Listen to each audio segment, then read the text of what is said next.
All right, we back, y'all. Third quarter about to start. Dogs up by 18.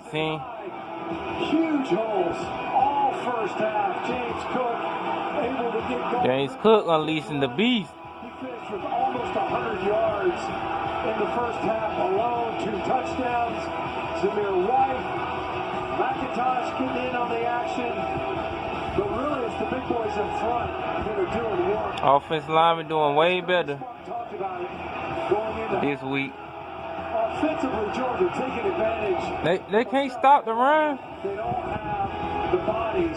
They're frontline guys. You know, we just got to make a few adjustments on offense, too, with the passing. That interception before that, in the second quarter, like almost at the end, Jackson had the ball, but the defender hit him, and the motherfucker intercepted the ball. So that was crazy, man. Some really good football players. Gamecocks will get it first, Alyssa. Guys, I just caught up with Gamecocks coach Mike Bobo and talked to him about what he said to the team at halftime. He said defensively, we've got to get more guys to the ball. We have got to stop the success they're having running it. I asked him how impressed he was with Luke Doty in the first half. He said he's been impressed with his poise and what he's been able to do in the pocket, but he also reminded the offense that they're not going to win this game on one play. They need to be consistently better across the board. See if they're able to do that here on this first possession with Doty, who was very good with intermediate throws, 11 of 13 for 104 yards, back to the ground. Yeah. Somehow Harris trying to fight off Monty Rice. Get his ass, Rice. Don't let him get past you. First half stats brought to you by Zaxby's. Well, it was impressive. 208 rushing yards, 87 pass yards. For Georgia, 4 out of 5 first down, 4 out of 5 third downs, for Georgia, 8.9 yards per play. Almost 9 yards per play. 9 yards. Cockroaches only got 52 rushing yards. For Georgia, something that certainly South Carolina's got to find a way to slow that down to have a chance here in the second half. Doty fakes it to Harris, now throws it behind him. That's a backwards pass, and it'll be marked out of bounds back at the 17-yard line. That's a disastrous play. The negative yardage, because he's going to get spotted where it goes out of bounds. As you mentioned, this is the same as a fumble. Backwards pass.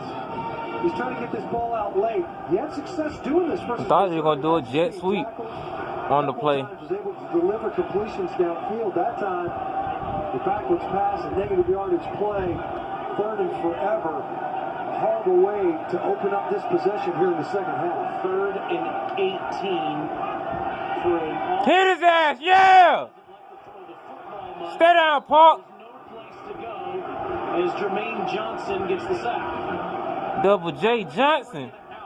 For Kirby Smart and Dan Lanning's defense. A lot of youth on that series from Luke Doty. As we talked about, what Alyssa was sharing, Mike Bobo was impressed by his poise. At that time, a poor decision that marred that possession. And Georgia with a chance to get the ball near midfield.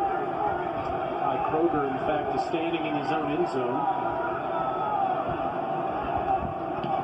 Harris Jackson for a great punt. Will take it near the 35. There you go, Jackson, run! Go, baby! Woo! There you go, Jackson. A booming punt. That was a nice punt, though, but Jackson just, woo! You give him enough space, he gonna take off. For Harris Jackson, he kept it simple. Just get upfield. Don't dance. Yeah, fuck all that dancing, just run. Right down the numbers. If it weren't for Kroger, he ends up in the end zone as it is. Disastrous way to open up this. There you go, Jackson. Get a negative yardage play. Nice play, son. Forever. An excellent punt return. Georgia gets their first possession of the second half inside the red zone. Outkick the coverage. 52-yard punt, 51-yard return. 52-yard punt, 51-yard punt return. And it's McIntosh eluding the tackle, cutting it back to the middle of the field, and he's inside the 10. Quickly to Alyssa. Guys, quick injury update for the South Carolina defense. Ernest Jones, who plays the Mike position, sitting in street clothes right now on the sidelines. He is out with an ankle. Damn. And that's the last guy you want to lose if you're the Gamecocks. You're right. I mean, that's the mainstay. That was the one They already got a lot of people messed up on their defense. Field, and he's inside the 10. Quickly to Alyssa.